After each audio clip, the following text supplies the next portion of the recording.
Icyambere abanyafurika y'Epfo ari perezida, abanyapolitike n'ibitangazamakuru bavuga ko RDF ari militia. Militia ni nk'umutwe witwara gisirikare ufite umutwe witwara gisirikare, ariko umukuru w'igihugu ku ngingo ya 5 akavuga ati mu byo twavuganye na Ramaphosa yiyemereraga ko M23 atari yo yisha abasirikare ba South Africa ahubwo ko bishwe na FARDC. Ariko kuvugana ku bantu abakuru b'ibihugu bakaganira ikiganiro, noneho umwe yagera iwabo akavuga ibi undi akavuga ibi, ntabwo ari ibintu bisanzwe. Nanjye n'ubwa mbere mbyumvise ko SADC yaba ari peacekeeper. Ko SADC yaba ari peacekeeper. SADC ni abarwanyi. Tandukana na babandi babeshya ababona Ishwa Deal bamaze kugeza benshi ku nzozi zabo. Aya mahirwe mboneka rimwe ntagucike. Ubushobora kubona akazi cyangwa kuminuriza byoroshye mu bihugu nka Canada na Amerika ubifashijwemo na Neo Travels. Izi nzobere zigufasha kandi kubona visa, inguzanyo yo kwiga no kubona amashuri meza muri Amerika n'Uburayi. Si bigusa kuko ushaka no gutembera, kubona akazi no gukora business, byose babikugiramo neza kugeza ubonye visa. Kabya inzozi zawe zibimamo hamwe na Neo Travels. Ku bindi bisobanuro wabahamagara cyangwa ukabandikira kuri nimero ubona kuri ekara yawe. Neo Travels, amahirwe yawe kuri inshuro ari imbere yawe.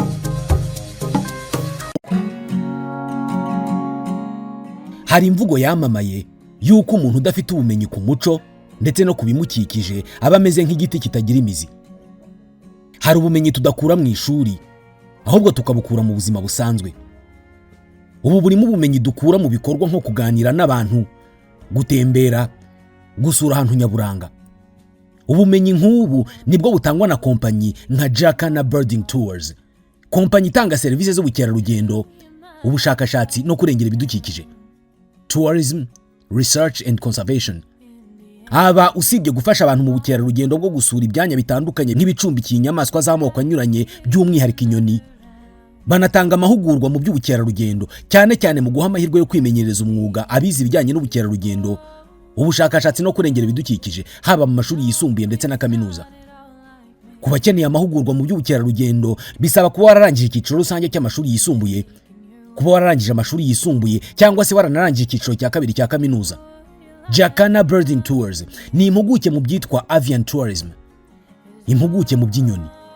Services zose wakenera mu by'ubukerarugendo barazigufashamo, haba gukodesha imodoka, gutembera ahantu hatandukanye muri kajugujugu, ibirebana no kubikisha imyanya muri hotel n'izindi services zose zikenerwa mu bukerarugendo.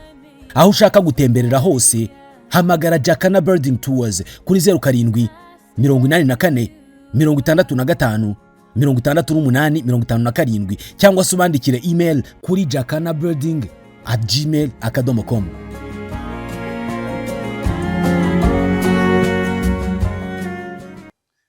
Bakunzi ba Karegeya Omar Pano, twongeye kubasuhuza tubifuriza ishya n'ihirwe mu byo murimo byose.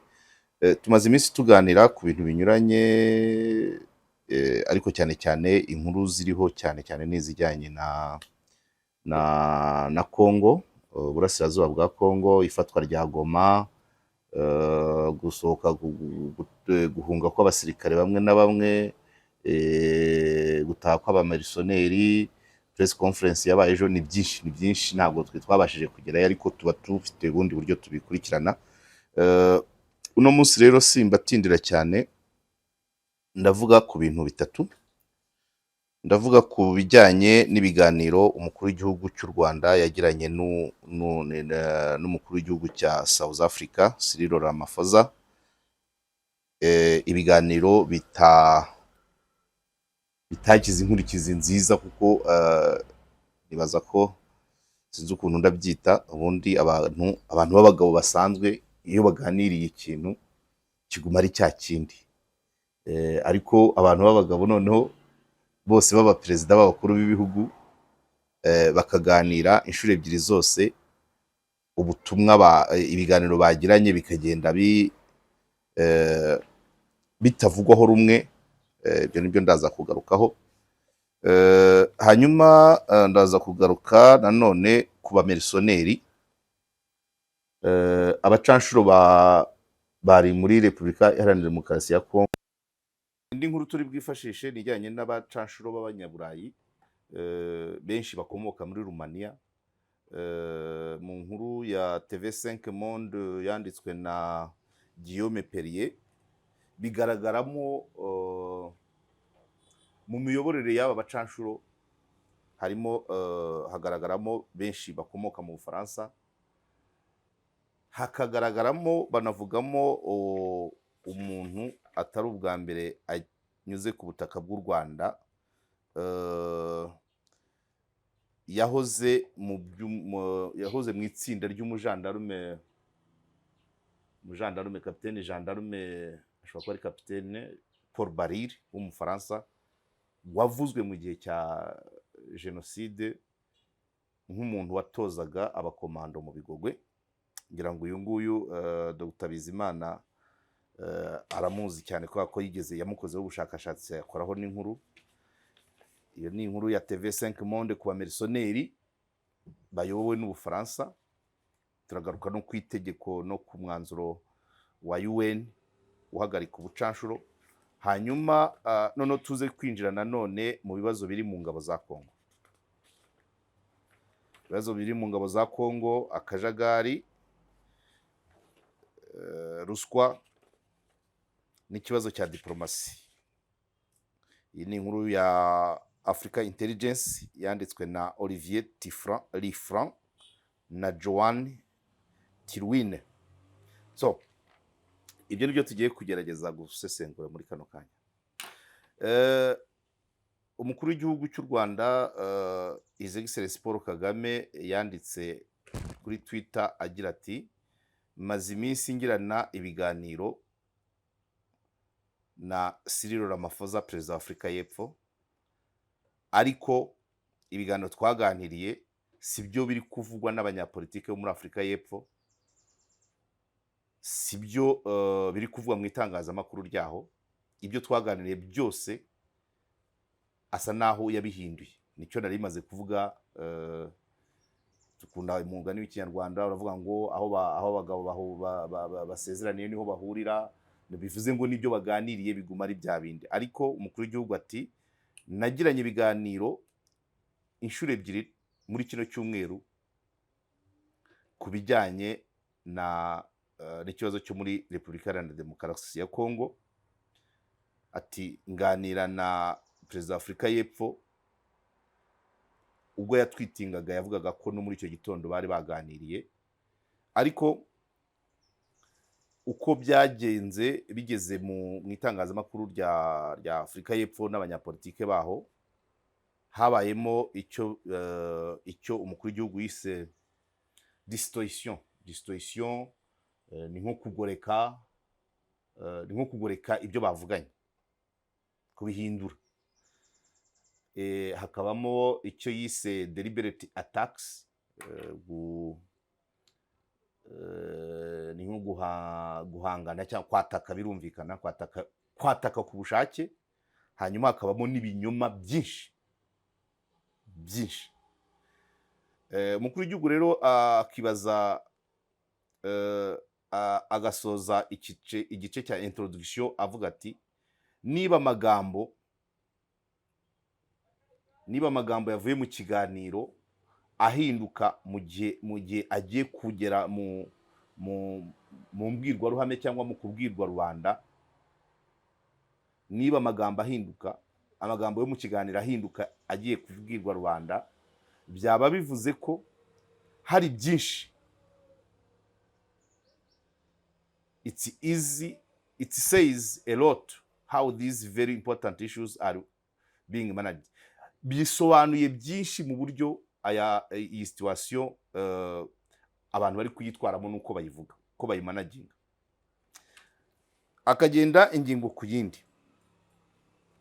Icya mbere, mu byo abanyafurika y'Epfo ari perezida, abanyapolitike n'ibitangazamakuru bavuga ko RDF ari militia. Militia ni nk'umutwe witwara gisirikare ufite. Umutwe witwara gisirikare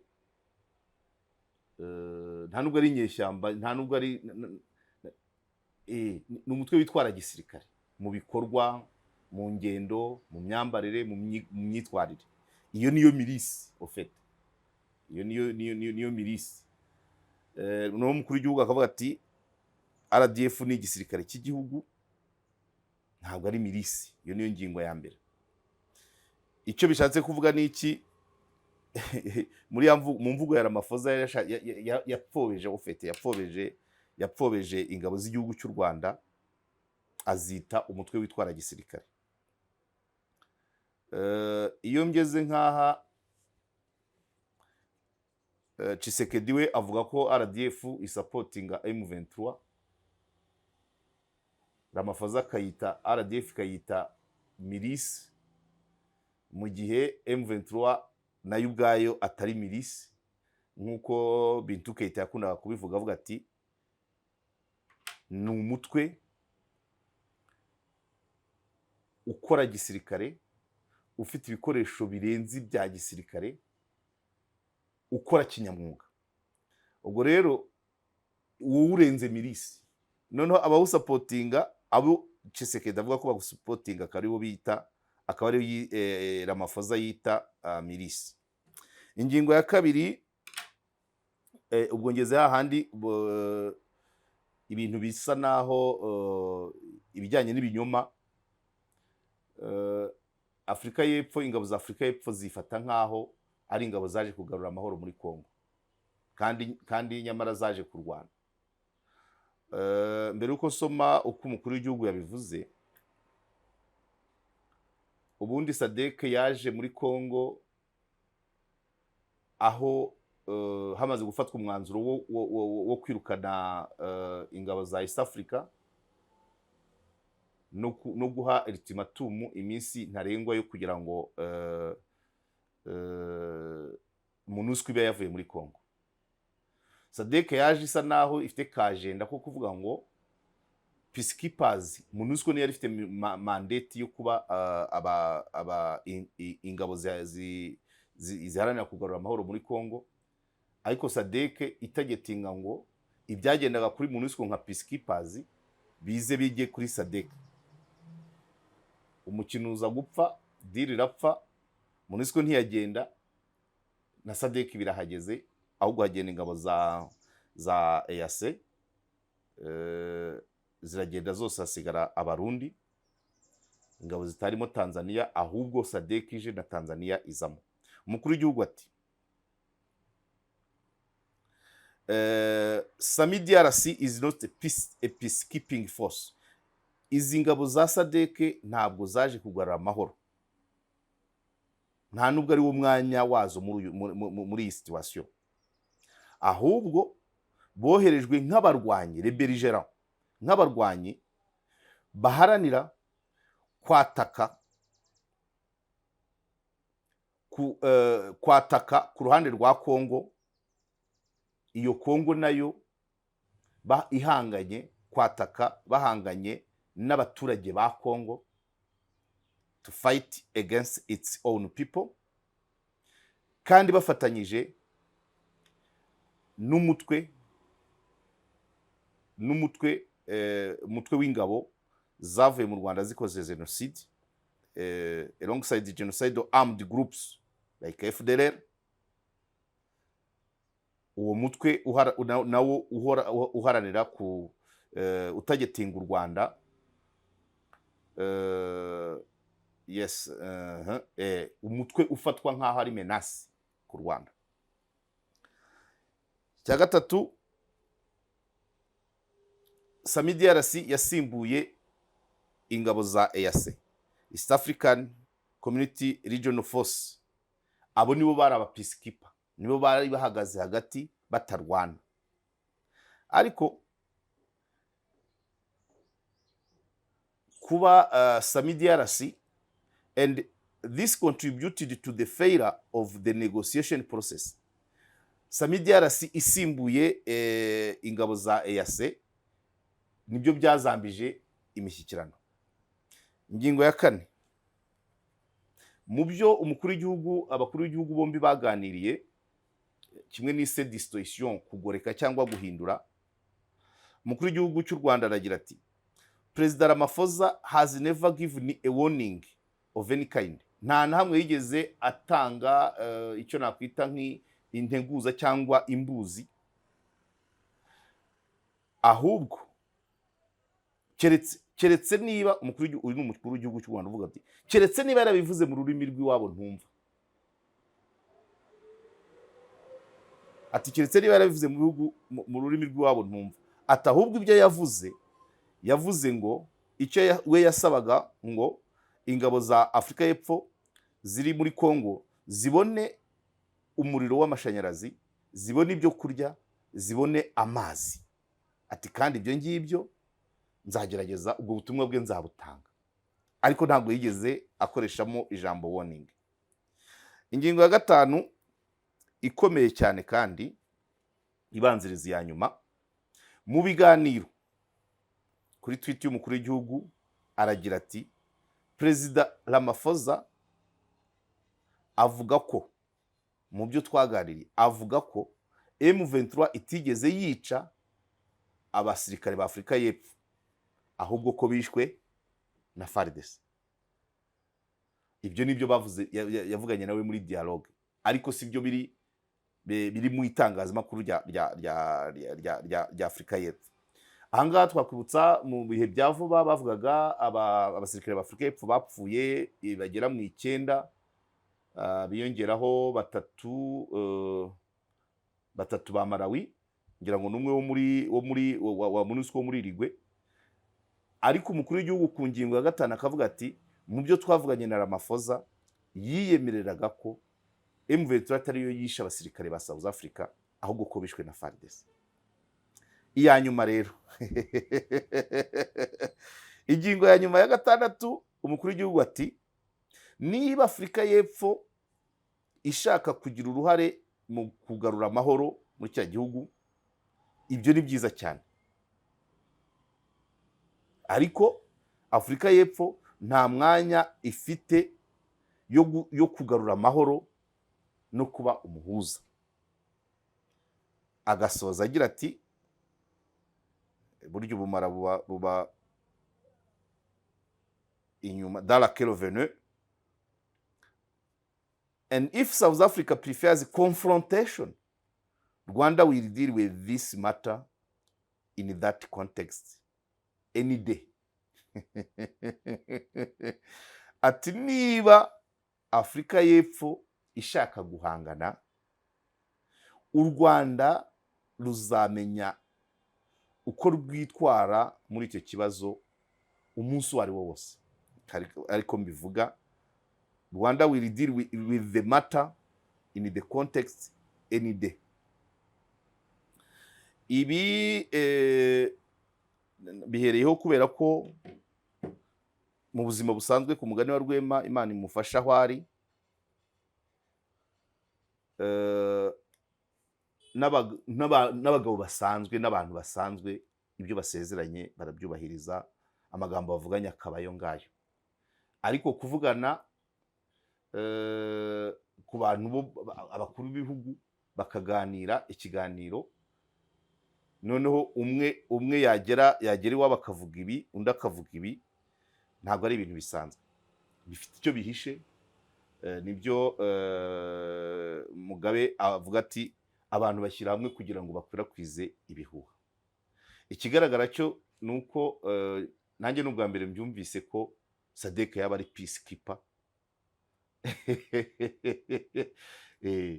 Ko SADC yaba ari peacekeeper. SADC ni abarwanyi barwana ku ruhande rwa FARDC, aba peacekeepers bari aba EAC. Byaragaragaye kenshi Tshisekedi nyirango hari Bujumbura abwira General Nyaga umunyakenya wari uyoboye ingabo za EAC, avuga ati kuki mutarwanya M23. Ibyo rero nibyo byabaye n'intandaro kugira ngo bahagarike abasirikare ba EAC. Muri ibyo bihe naho habayemo kuvuga ngo harimo ingabo z'abarundi z'uburyo bubiri, zimwe ziri muri EAC, izindi zirwana ku ruhande rwa FARDC. Ari nayo ntandaro yatumye Tshisekedi amaze kwirukana ingabo za EAC iz'Uburundi yarazigumanye, ari naho haziramo akandi kantu wibaza, izo za yase Tanzania ntiyari irimo ariko yaje mu za SADC, bivuze ngo misiyo zari zitandukanye. Ibi rero bivuga harimo byinshi kuba Ramaphosa kuba perezida wa Afurika y'Epfo yarasoje ikiganiro n'umukuru w'igihugu cy'u Rwanda akagoreka imvugo agahindura ibyo yavuzemo, bivuze byinshi ku bijyanye n'iyi ntambara iri kubera mu burasirazuba bwa Kongo. Irimo ibyiciro byinshi, irimo ibiganiro byinshi, irimo inyungu nyinshi, irimo ibihugu byinshi, irimo amabanga menshi. Hari ibizavugwa n'ibitazavugwa, ariko harimo byinshi. Urumva noneho bigeze noneho hejuru mu bayobozi. Katujye ku bamerisoneri. Inkuru ya TV5 Monde yatangajwe ku itariki 30 z'ukwa mbere, ni umunsi w'ejo, 2:19, iragira iti abacanshuro b'abanyaburayi barimo barava muri Goma. Mbere yuko njya kuri ino nkuru, mbanze nongere nirefere ku yindi nkuru yakozwe n'umuntu wo kuri Radio TV10 agira ati kuki abanyaburayi bacecetse ntibavuge ku bacanshuro bari muri Kongo. Bivuze iki? Aha niho mu gutangira inkuru umwanditsi aragira ati umwanzuro wa Nations Unies umwanzuro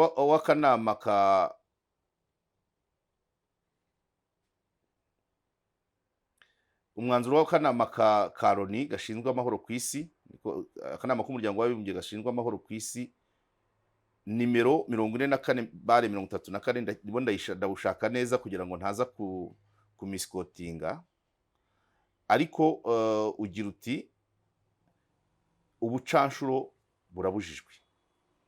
Okay, inkuru nyigezeho. Umwanditsi agira ati kuki abanyaburayi batavuga iby'aba bacanshuro b'abanyaburayi, ibi kuki itangazamakuru ry'Iburayi, why did the European media black out the surrender of mercenaries in Kivu? Kuki ibinyamakuru by'Iburayi byirengagije gutangaza inkuru ku bijyanye n'abacanshuro b'abanyaburayi bari muri Kongo? Atangira avuga ko UN General Assembly, umwanzuro w'inteko rusange y'umuryango w'abibumbye nimero 44/34 wemejwe muri 1989, ariko utangira gushyirwa mu bikorwa mu Kwakira 2001. Urumva ngo ni umwanzuro wamaze imyaka 12 utarashyirwa mu bikorwa. Uyu mwanzuro wavugaga ko ibikorwa by'ubucanshuro bitemewe namba, binyuranyije n'amategeko. Byari bimaze igihe kinini, iyo tuvuze abacanshuro ntago ndayisoma yose, ndagenda nyinyuramo. Byari bimaze igihe abacanshuro cyane cyane b'Abafaransa cyangwa Ababiligi, ariko cyane cyane Abafaransa. Bob Donald ni Umufaransa, ngira ngo manza yarapfuye, niwe wari uzwi cyane, wari ufite umutwe w'abacanshuro wavanaga abayobozi muri Afurika hehe, ukongera rimwe rimwe ukanabasubizaho. Ngira ngo muri Komore wabikoze kabiri, wavanyeho umuperezida, nyuma yaho urongera uranamugarura. Ngira ngo sinzi ikindi gihugu hano niba atari probablement Congo Brazza. Donc uwo umucanshuro witwaga Bob Donald yari afite ingabo nyine zivuga ngo zikaza zigatereka umuntu ku butegetsi, cyangwa ejo zikamukuraho, cyangwa bitewe n'uko babanye. Abacanshuro n'abantu bakorera amafaranga menshi cyane, ariko kubera ko UN yabihagaritse, none ejo bundi bikaba bigaragaye. Umunyamakuru hano wakoze inkuru nibyo yibaza ko byaba ko itangazamakuru ry'Iburayi ritigeze rifata umwanya. Iburayi mu Bubiligi niho hari icyicaro cya Union Européenne, ariko ibitangazamakuru ce cyokora iyi nari ngezeho ya TV5 Monde yo yagerageje kubikomozaho. Hanyuma umunyamakuru akibaza ati kuki ibinyamakuru by'i Burayi ubusanzwe bihita byihutira gutangaza amakimbirane iyo ari ibijyanye na iyo havugwamo Abarusiya, ariko ubu ngubu bikaba byaracecetse. Zimwe mu mpamvu reason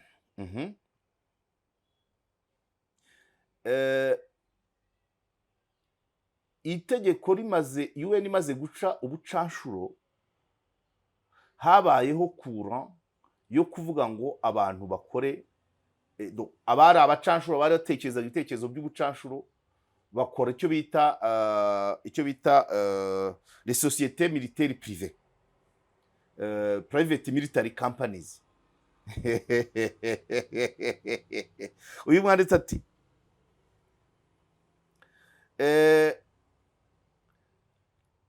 uburengerazuba bw'isi bufitanye aho buhurira n'izo société militaire privée. Iyo ayo masosiyete militaire privé afite aho ahurira n'uburengerazuba bw'isi, itangazamakuru ryaho riraceceka.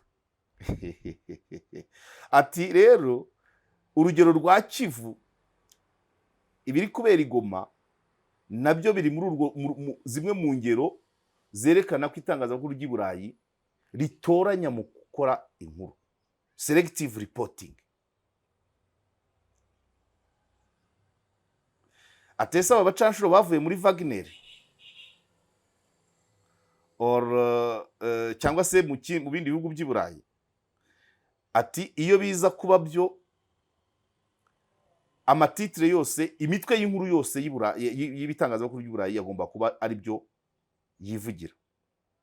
Ati urundi rugero, iyindi mpamvu bacecetse nuko abacanshuro ari abanyaburayi kandi bayobowe n'ibihugu bikomeye i Burayi muri Western. Ati iyindi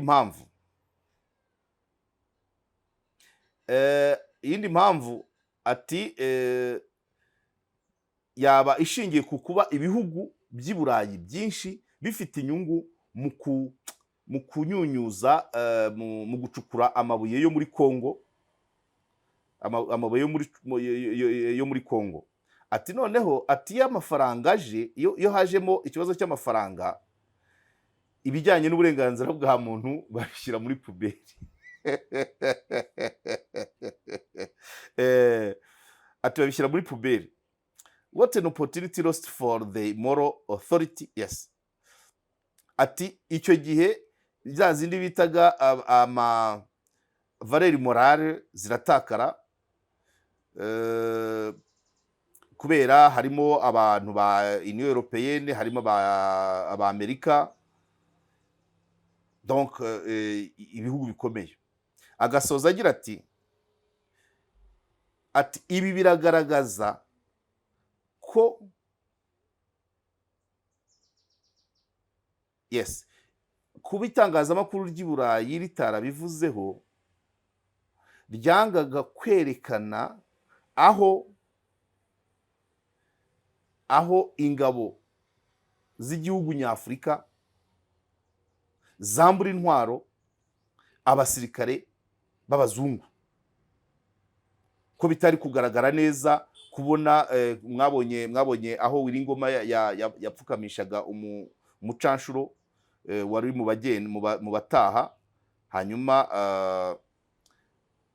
uyu mwanditsi akaba ariho avuga ati byari ikimwaro, byari ipfunwe, byari kuba byatangaza aho umusirikare w'umunyafurika mu gihugu cye arimo yambura intwaro umuzungu. Ati byari gutera isoni abanyaburayi. Hanyuma rero sininde cyane, katujye kuri aba marisoneri rero. abamilisiyoneri abacanshuro b'abanyaburayi bava muri Goma, umwanditsi Guillaume Perrier atangira avuga ati hari amagana n'amagana y'abacanshuro b'abanyamahanga bahawe akazi na leta ya Kinshasa kugira ngo bagerageze kurwana kuri Goma, ariko bakuriwe sous la discrète supervision d'un ancien militaire français. Bari bakuriwe mu ibanga rikomeye n'uwahoze ari umusirikare w'Ubufaransa. Iki rero ni kimwe mu byatuma nk'uko bimwe mu bisubizo bya ya nkuru y'umunyamakuru wa Radio TV 10 bati uko M23 yinjiye muri Goma, Nord Kivu, byacanze ingabo za Kongo zitabashaga kuba zarwana ku butaka bw'igihugu cyabo, ariko nanone abacanshuro barwanaga ku ruhande rwa leta ya Kongo bahawe akazi kugira ngo babashe kurwana kuri Goma.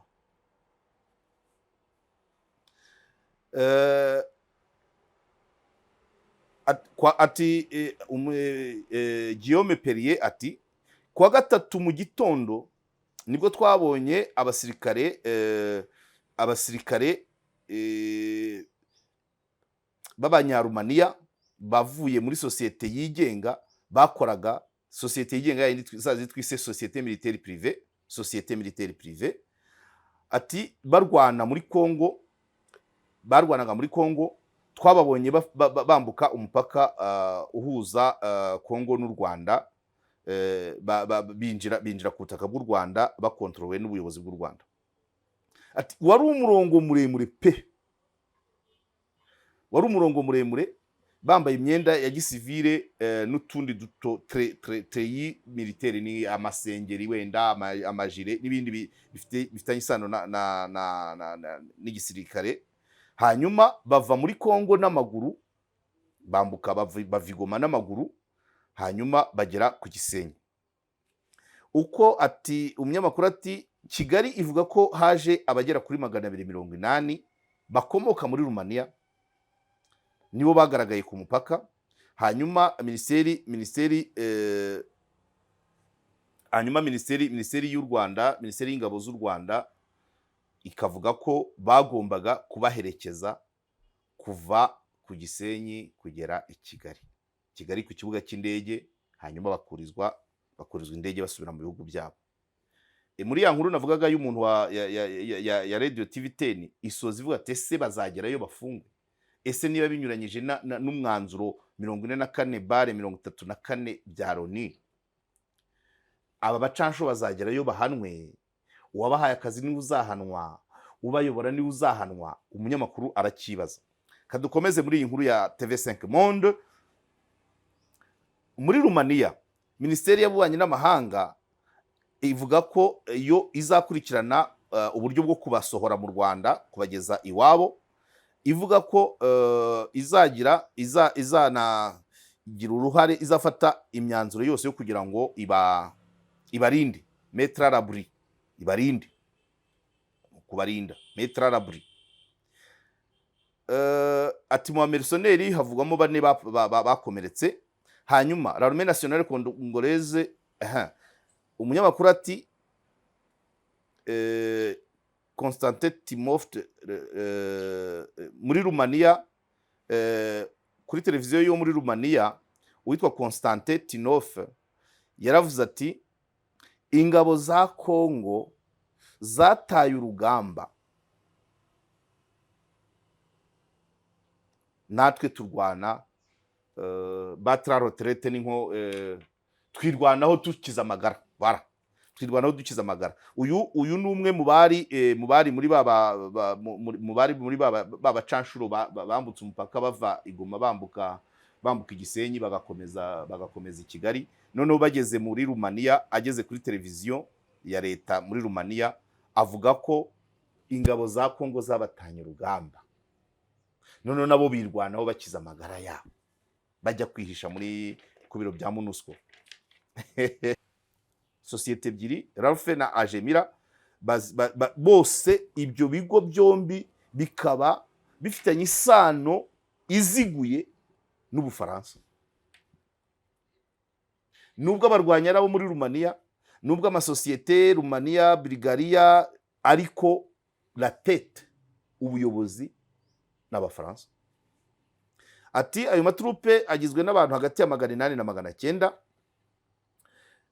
Hanyuma barafitanye amasezerano yitwa Ralphe, Association d'anciens membres de la Légion étrangère française. Iyi Ralphe ni ishyirahamwe ry'abahoze ari abasirikare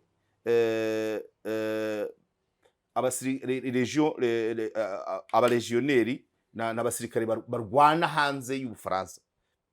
Donc Ralphe ni ishyirahamwe ry'abahoze ari abasirikare b'abalegionnaires mu Bufaransa. Nuvuga ngo bari abasirikare b'Abafaransa ariko barwana mu bindi bihugu, bohereza mu bindi bihugu za Mali, muri Afrika n'ahandi habaye ikibazo. Bakaba bayobowe na Franco-Roumain Potra. Uyu Franco-Roumain Potra uniho ngeze yahoze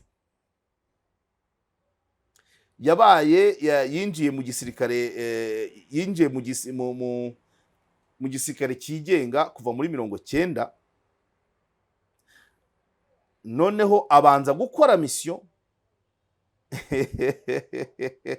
akimara kukijyamo yakoranye na Paul Baril, ancien gendarme wahoze ari Paul Baril wahoze ari umugendarme w'Umufaransa. Hanyuma amwohereza akinjira mu mutwe wa Paul Baril. Mission ya mbere ubwo ndavuga Franco-Roumain Potra yabanje kumwohereza kurinda umutekano wa umwami wa Katari. Hanyuma aza no kujya muri Central Africa. None nyuma aza mu bijyanye abona kumwohereza mu bijyanye n'amabuye y'agaciro za diamant muri Congo. Hanyuma rero muri 2022 Ralphe iza gusinya amasezerano na guverinoma ya Congo bahujwe na societe Congo Protection. Ubu nuvuga ngo Societe Congo Protection yabaye nk'ifata ikiraka, noneho ihamagara Ralphe ngwize igikore. Societe Congo Protection ni nkuko wavuga amasosiyete arinda umutekano mu Rwanda, ISCO, Gardawad, ibintu nk'ibyo. Hanyuma abamerceneri amagana n'amagana y'abasirikare n'abapolisi babarukrita. Donc yababaye abapolisi muri Rumaniya baratangira bararukrita n'abaengineeri abaengineeri n'abamekanisiye bo muri Belarusi na Bulgaria n'abapilote bava muri Algeria. Iyo ya kontenja yasohokaga. Donc abengineeri n'abamekanisiye barabumubira muri abengineeri ba Belarusi, abamekanisiye bo muri Bulgaria, abapilote bo muri Algeria, bose babaye barokritirwa muri Rumaniya, ariko kuri company Ralphe ifite amamuko mu Bufaransa, ifitanye isano na Paul Baril. Hanyuma ikiraka contract isinywa na Societe Congo Protection. Congo Protection nka societe ishinzwe iby'umutekano mu gihugu cya Congo. Paul Baril impamvu nkunda kumugarukaho, yakunzwe kuvugwa mu gihe cya 92 na 3 na 4 nk'umuntu watozaga abakomando mu Bigogwe. Mu nyandiko nyinshi mu nkuru zagiye zikorwa ndibuka harimo niyo Dr. Bizimana yakoze, banavuga ko bamanukiraga kwinjira mu Bigogwe, bamanukiraga ku kibuga cy'indege cya Goma, none bakaza mu Bigogwe. So aba rero bejo bundi bafitanye isano na Paul Baril, Capitaine je crois.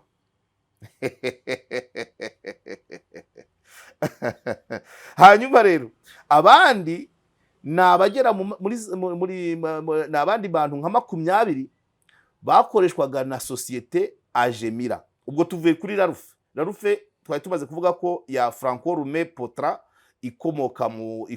ikomoka ku bahoze ari abaregionnaire bo mu Bufaransa, noneho hakabamo n'indi sosiyete yitwa Agemira yari ifitemo abagera muri 20. Nuvuga ngo majorite bari aba Larufe. Iyi Larufe rero nayo niyo muri Bulgaria, ariko yashinzwe n'umufaransa witwa Olivier Bazin.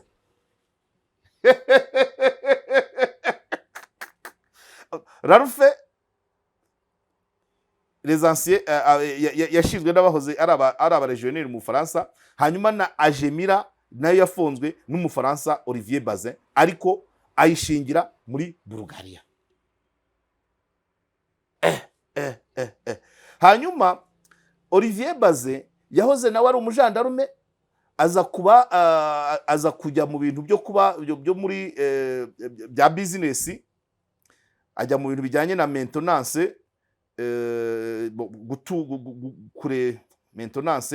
gutunganya no kugurisha intwaro, niko nabyita les équipements militaires, intwaro, imbunda, amasasu, indege z'intambara, équipements militaires.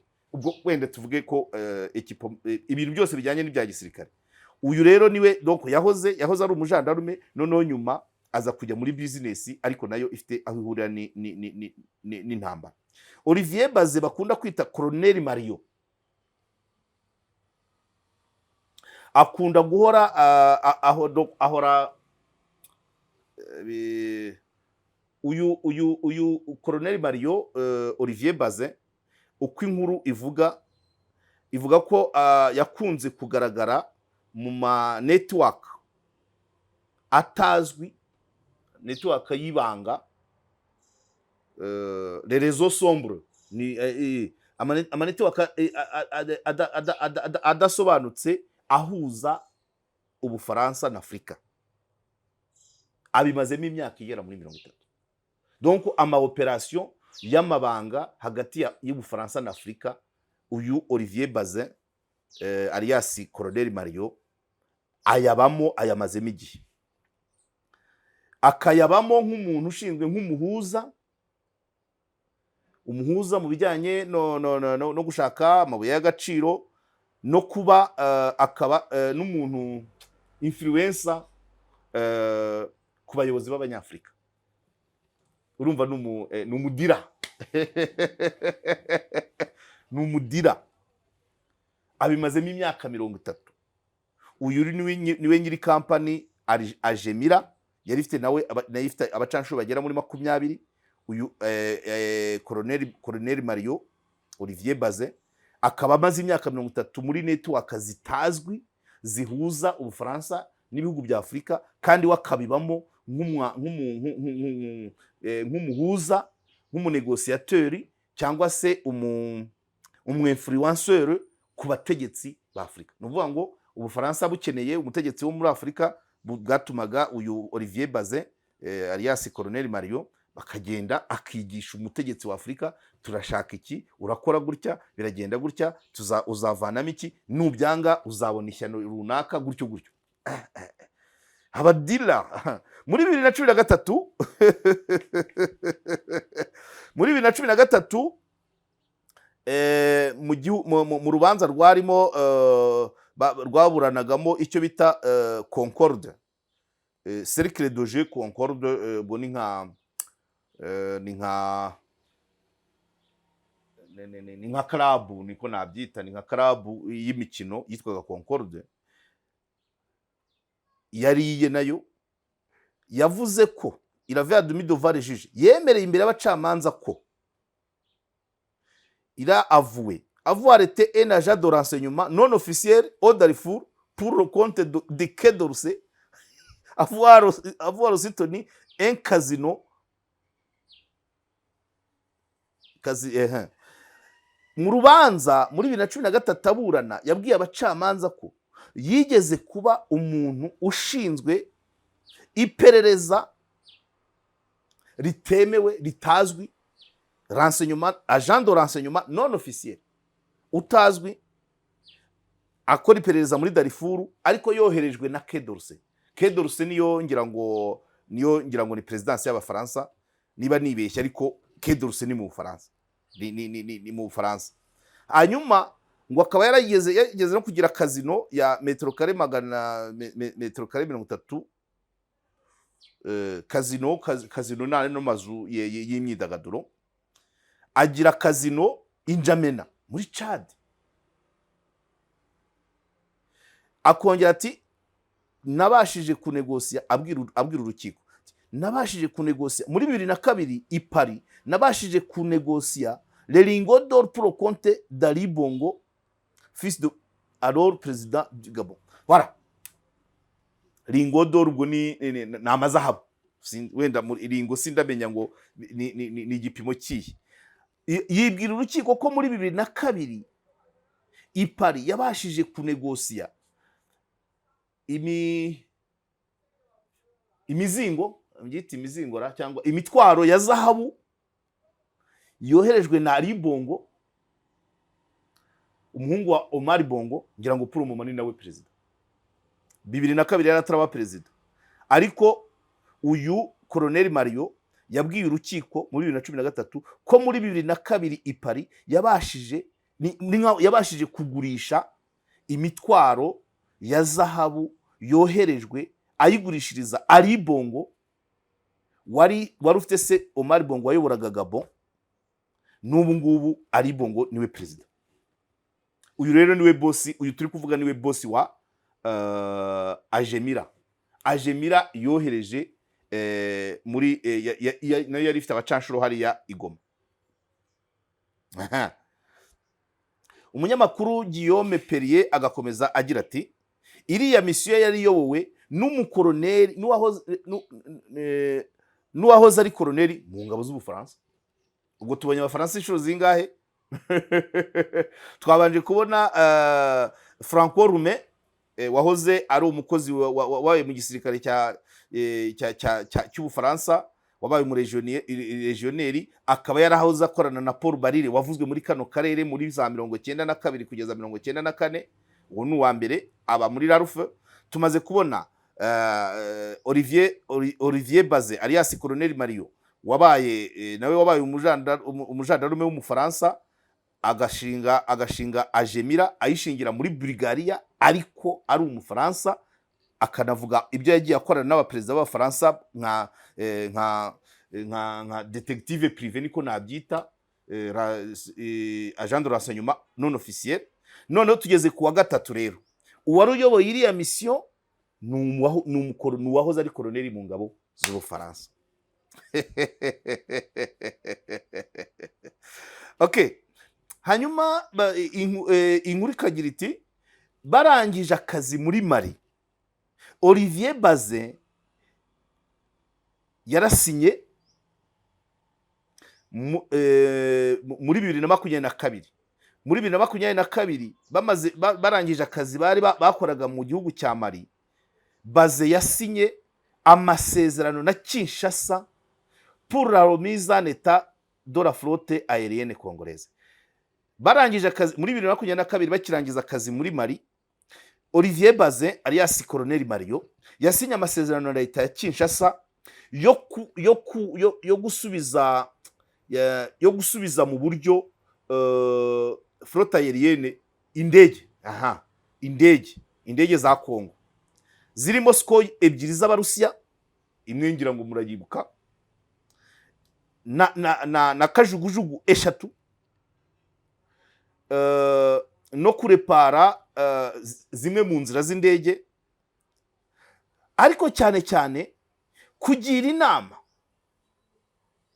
Etat Major y'Igoma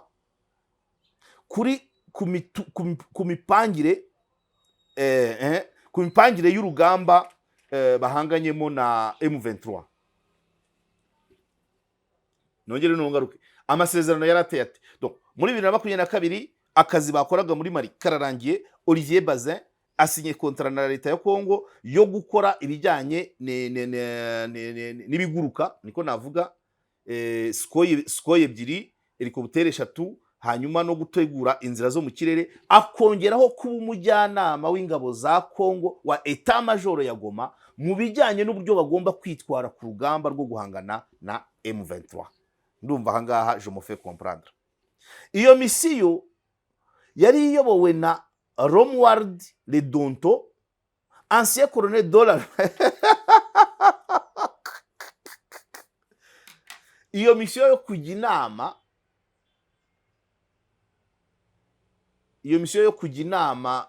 yo kugira inama etat major ya Goma uko bagomba kwitwara ku rugamba rwo guhangana na M23 muri Goma, yari iyobowe na Romuald Ledonto, ancien colonel de l'armée française, parachutiste.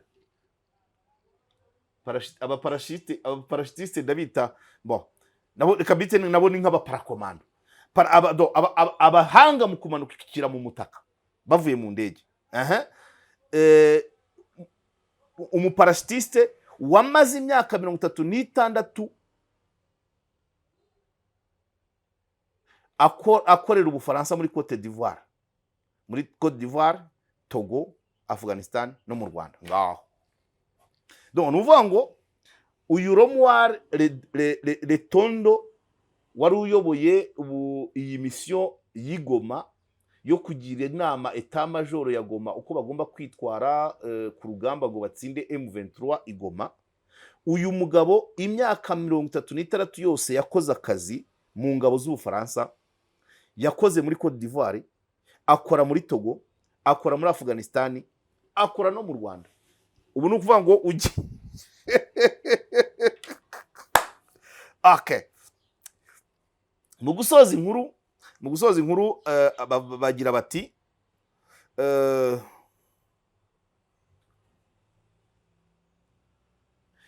mu gusoza inkuru baravuga bati mu buryo bwemewe n'amategeko officiellement ntaho Agemira ya yindi ya Olivier Bazin na Ralphe ya Franco ntaho bihurira, nta kintu kibihuza usibye kuba bombi barahuriye muri Kongo kandi bayobowe na Romuald Ledonto. Donc nuvuga ngo ayo makampani abiri yombi ntabwo aziranye. Imwe yavukiye muri Bulgaria, indi vukirangira ngo muri Rumania, zose ziyobowe n'Abafaransa, ariko nta hantu bari barigeze bahurira handi. Bahuriye muri Kongo, bahurira muri misi imwe iyobowe kimwe ikora kimwe. Abo muri Agemira babandi 20 impamvu ari bakeya nuko bo bari bashinzwe iby'indege, bashinzwe indege, amayira y'indege, gusana zigasubira mu muhanda za Skoy ebyiri n'amahelikopteri, no kujya inama no kwigisha no kugira inama etat major ya Goma uko yabasha guhangana na M23. Aho niho bahuriye bonyine, nta handi bari basanzwe baziranye. Ati rero Guillaume Perrier ati rero ku mpapuro ati ibigaragara mu mpapuro nuko aba bacanshuro bagera Igoma babaye berekanwe na Tshisekedi, abereka abayoboye abakuriye imiryango mpuzamahanga, les chanceliers étrangers, abereka MONUSCO, abita aba bacanshuro b'abanyaburayi bagera Igoma. Perezida Tshisekedi yaberekanye yabapresentaga nk'abaje mu butumwa bwo kwigisha bataillon d'instructeurs, nk'umutwe uje kwigisha. Instructeur et coach ni kimwe, kwigisha no gutoza, ariko no gutera ingabo mu bitugu, soutenir les forces armées de la RDC dans la défense de Goma. Bivuze ngo aba bantu baza bagera ku butaka bwa Kongo, bagera Igoma, Tshisekedi yaberekanye nk'abantu, nk'itsinda ry'abarimu, ry'abatoza kandi n'abunganizi bunganira ingabo za Kongo kugira ngo babashe kurwana kuri Goma. Aha, byari biteganijwe ko muri misiyo yabo byari biteganijwe ko uko Tshisekedi yabivugaga, byari biteganijwe ko hazabaho amahugurwa no gushinga imitwe mishyashya, kwigisha uko abasirikare bitwara mu ntambara, ariko bitari mu buryo muri condition réelle, mu buryo budasanzwe, mu buryo butari formel, butari réelle, butari mu buryo budasanzwe kwa. Igika cya nyuma atariko umwanditsi Guillaume Perrier atariko nyuma y'amezi make les anciens légionnaires romains bantu bahoze bantu bo muri Rumaniya bahoze ari abasirikare b'Abafaransa barwana hanze, hadaciye amezi menshi, bitandukanye nuko Tshisekedi yerekanaga ubutumwa bwabo ko ari uguhugura, ko ari ukwigisha, ko ari ugutoza. Ntabwo haciye amezi menshi bantu bagaragara ku murongo w'imbere, première ligne, front line, barwana na M23 ubwo yagendaga isatira Goma. Hanyuma kuva muri Kamena 2023 nibwo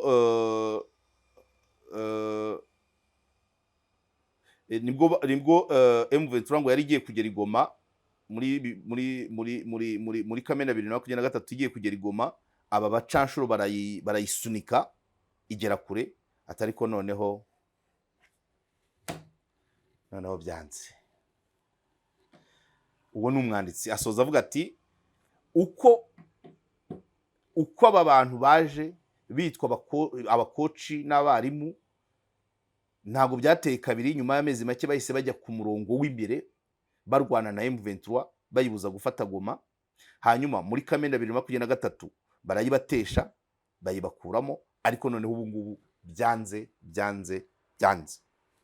So ngibyo iby'abacanshuro, isano y'abacanshuro na Congo, isano y'abacanshuro na Afurika, isano y'abacanshuro n'Ubufaransa. Ngiyi biganjemo Abarumaniya, ariko bakorera amakampani yashinzwe n'Abafaransa na misiyo yari ikuriwe n'Umufaransa. Hanyuma binjira muri Congo bitwa ko baje kwigisha abasirikare no kujya inama, ariko birangira amezi makeya ari bo barwana imbere.